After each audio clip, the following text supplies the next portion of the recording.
Akwụkwọ nke Jọn isi nke 20. N'ụbọchị mbụ nke izu, Mary Magdalene gara n'isi ụtụtụ mgbe ọchịchịrị ka dị, gaa n'ili ahụ wee hụ ka e wepụrụ nkume ahụ n'ili ahụ. O wee gbapụ ọsọ bịakwute Simon Peter na onye ọzọ na-eso ụzọ Yeshua, bụ onye Yeshua kpọrọ, wee sị ha, "Ha eburula Onyenwe anyị si n'ili ahụ pụọ. Anyị amaghịkwa ebe ha dọbara ya."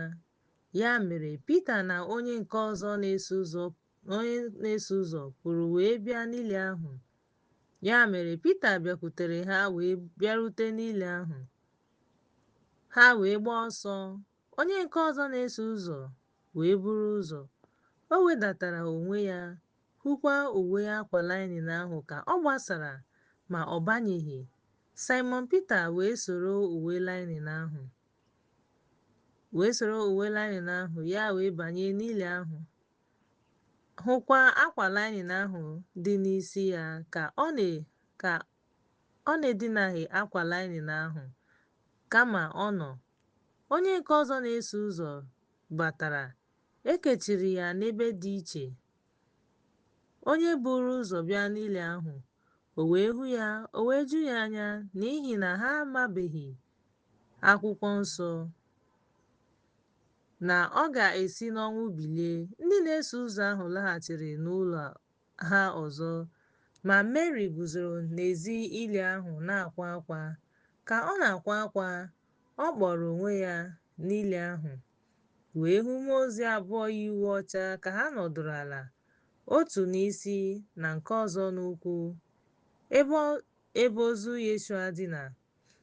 Ha sịrị ya, "Nwaanyị, gịnị mere i ji ebe akwa?" Ọ zara ha sị, "Ha ebupụwo Onyenwe m. Amaghịkwa m ebe ha dọbara ya." Mgbe o kwusịrị nke a, ọ tụgharịrị wee hụ Yeshua ka o guzo n'ebe ahụ, na-amaghị na ọ bụ Yeshua. Yeshua sịrị ya, "Nwaanyị, gịnị mere i ji akwa akwa?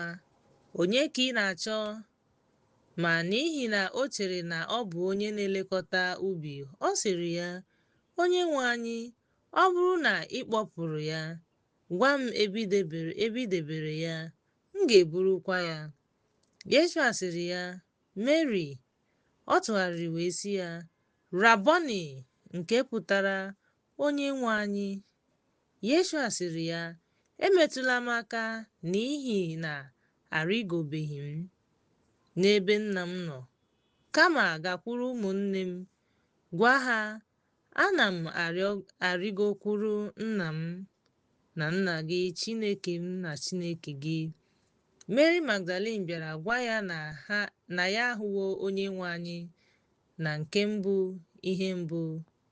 E mechiri emechi.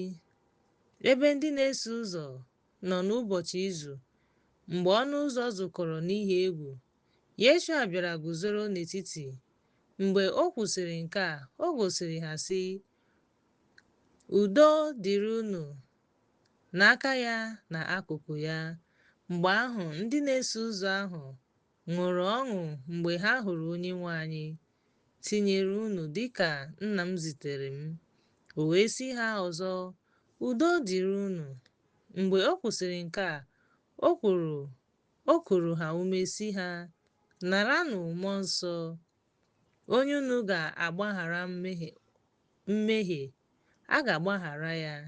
Onye unu onwe unu." Ma Tọmọs, otu n'ime ha, onye a na-akpọ Ejima, bịakwutere Onyenwe anyị.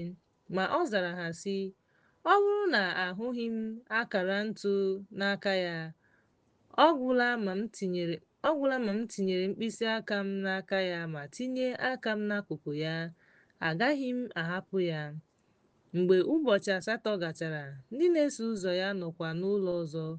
Tọmọs sokwa ha. Mgbe e mechiri ọnụ ụzọ, Yeshua bịara guzoro n'etiti wee sị, "Udo dịrị unu." Mgbe ahụ ọ sịrị Tọmọs, "Tinye mkpịsị aka gị ebe a.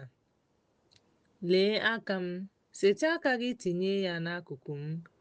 Ekwela ka ị ghara ikwesị ntụkwasị obi, kama kwesị ntụkwasị obi." Tọmọs zara sị ya, ị bụ onye nwe m na Chineke m. Yeshua sịrị ya, Tọmọs, n'ihi na ị hụla m, ị kwesịrị ntụkwasị obi. Ngọzi na-adịrị ndị na-ahụbeghị ma kwesị ntụkwasị obi. Yeshua mere ọtụtụ ihe ịrịba ama ndị ọzọ n'ihi ndị na-eso ụzọ ya, nke a na-edeghị n'akwụkwọ a. Ma e dere ihe ndị a ka unu wee ghọta na Yeshua bụ Ọkpara Chineke, ka unu wee nwee ndụ n'aha ya.